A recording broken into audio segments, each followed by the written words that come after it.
Secara tidak sengaja, cahaya tersebut sebagian menerangi sesosok bayangan yang sedang mematung di sebelah kananku. Ternyata benar, itu bukan manusia, tapi pocong.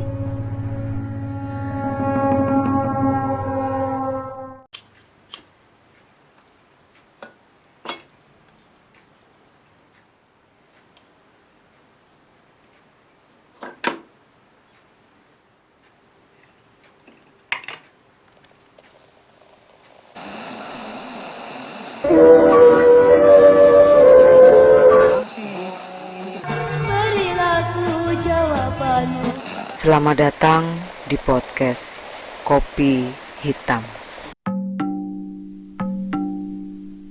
Halo para pendengar podcast Kopi Hitam. Gimana kabar kalian semua? Mulai jenuh dengan PPKM? Gak apa-apa. Jenuh, bosan, bahkan marah juga boleh. Itu manusiawi. Yang penting jangan membuat tindakan-tindakan yang kontroversial. Misalnya turun ke jalan cuma pakai daleman doang. Bukannya apa-apa. Kalau masuk angin gimana? Mendingan buang stres dengan cara dengerin saya cerita. Seperti kisah yang akan saya ceritakan ini yang dikirimkan oleh HP-ku. HP-ku ini setahu saya pendengar setia podcast Kopi Hitam. Ceritanya cukup pendek, tapi menegangkan. Ya udah, langsung saja saya bacakan ceritanya. Sebuah kisah nyata yang berjudul Ditemani Pocong Merah. Dikirimkan oleh HP-ku. Assalamualaikum Mbak. Waalaikumsalam. Nama saya Era. Untuk pertama kalinya ini saya akan menceritakan kisah horor yang dialami oleh suami saya 3 tahun lalu. Supaya lebih enak didengar, selanjutnya saya akan berperan sebagai beliau. Jadi saya di sini berarti suami saya. Langsung saja kita masuk ke ceritanya. Namaku Tejo. Ini adalah kisah nyata yang aku alami 3 tahun lalu. Tepatnya seminggu selepas Idul Fitri tahun 2019. Malam itu kami sekeluarga berkunjung ke rumah bosku. Aku bersama istri dan kedua anakku. Begitu sampai di rumah bosku, kami bersalaman, saling maaf-memaafkan, lalu kami mengobrol bersama.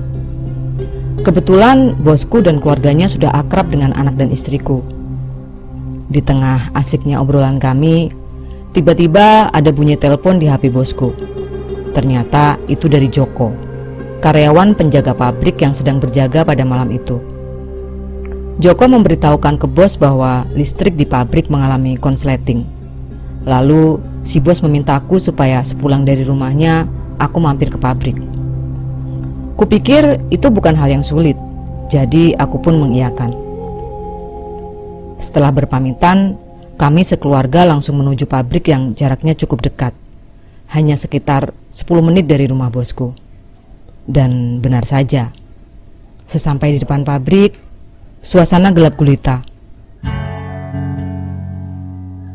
Kondisi saat itu sepi, gak terlihat ada aktivitas manusia. Setauku malam itu yang bertugas jaga pabrik adalah Joko dan Samsul. Tapi entah di mana mereka saat itu. Aku segera turun dan berjalan menuju pintu gerbang pabrik.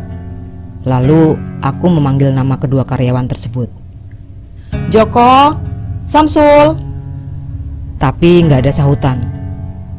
Kuulangi lagi, tetap gak ada sahutan. Mungkin mereka berdua lagi keluar cari makan, karena kulihat pintu gerbang tergembok dari luar. Sementara waktu terus berjalan. Kalau aku harus menunggu mereka membukakan pintu gerbang, kami sekeluarga bakal pulang kemalaman. Kasihan anak istriku. Aku harus melakukan sesuatu. Lalu aku meminta anak dan istriku menunggu di luar pabrik, sementara aku memanjat tembok untuk masuk ke dalam pabrik. Begitu sampai di dalam, aku segera menuju gardu listrik. Saat itu karena nggak ada persiapan, aku nggak bawa senter. Untung ada HP. Lalu aku menyalakan mode senter dari HP. Lalu ku gigit HP tersebut. Sementara kedua tanganku kupakai untuk membetulkan listrik yang konslet. Cukup lama juga aku membetulkan listrik. Kira-kira 20 menitan berlalu, perbaikan belum juga selesai. Suasana saat itu hening. Cuma ada suara tanganku yang sedang bekerja. Di tengah-tengah keheningan itu, tiba-tiba tercium bau yang sangat busuk, seperti bau bangkai hewan mati. Aku berusaha mengacuhkannya. Mungkin memang ada bangkai tikus di sekitar sini, pikirku saat itu. Aku tetap konsentrasi memperbaiki konsleting. Tapi tiba-tiba ada yang membuyarkan konsentrasiku. Dari sudut ekor mata kananku, aku melihat sesosok bayangan setinggi manusia berwarna merah. Aku ingin berpikir bahwa itu Joko dan Samsul, tapi logikaku berkata bukan. Karena kalau benar itu mereka berdua, pasti terdengar suara pintu gerbang dibuka dari luar. Sosok itu menghadap ke arahku. Aku mulai merinding. Itu pasti bukan Samsul atau Joko. Rasa takut mulai menjalari tubuhku. Sementara sosok itu tetap mematung menghadap ke arahku. Aku merasa dia mengawasiku. Tapi aku gak berani menoleh untuk sekedar memastikan. Karena merasa diawasi, aku mulai panik dan buru-buru berusaha menyelesaikan pekerjaanku. Tapi justru karena panik itu, gerakan tangan dan badanku menjadi kurang terkontrol. Akibatnya, cahaya senter dari HP yang ada di mulutku bergerak ke sana kemari.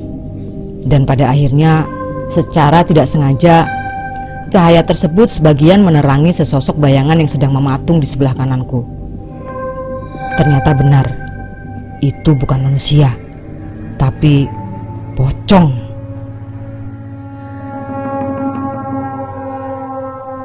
Pocong dengan kain pembungkus berwarna merah. Rasanya jantungku melompat-lompat melihat sosok itu.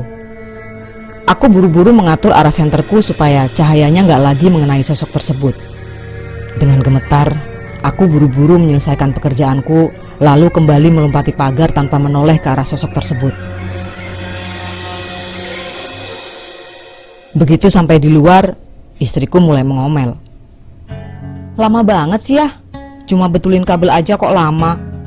Udah gitu, ditelepon gak bisa lagi. HP-nya dimatiin ya? Aku bingung menjawab omelan istriku. Jarak dari pintu gerbang ke gardu listrik cuma sekitar 5 meteran, deket banget. Dan istriku menelpon gak jauh dari pintu gerbang. Kok bisa HP-ku tiba-tiba gak bisa dihubungi? Lalu aku menjelaskan ke istri bahwa aku beneran gak matiin HP. Dan anehnya lagi, di malam yang sunyi itu, seharusnya aku dengar suara istriku yang sedang berusaha menghubungiku. Tapi saat itu yang ku tahu, suasana benar-benar sunyi senyap. Aku dan istri sama-sama bingung. Lalu kebingungan itu pecah oleh suara anakku. Ya, lapar. Ayo beli nasi goreng.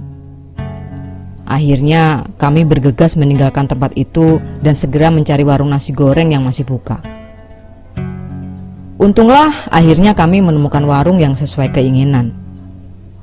Di dalam warung, sembari menunggu pesanan jadi, aku menceritakan apa yang barusan kualami ke istri. Seketika itu, dia memelukku dan bilang, "Ayah gak kenapa-napa kan? Lagian, kenapa tadi gak langsung pergi aja? Malah nyelesain kerjaan dulu." Selesai. Terima kasih buat HP-ku yang telah mengirimkan cerita ini. Serem juga ya, walaupun gak ngalamin sendiri. Gimana coba rasanya kerja dimandorin sama pocong merah? Dimandorin sama bos aja tertekan, gimana rasanya dimandorin sama pocong?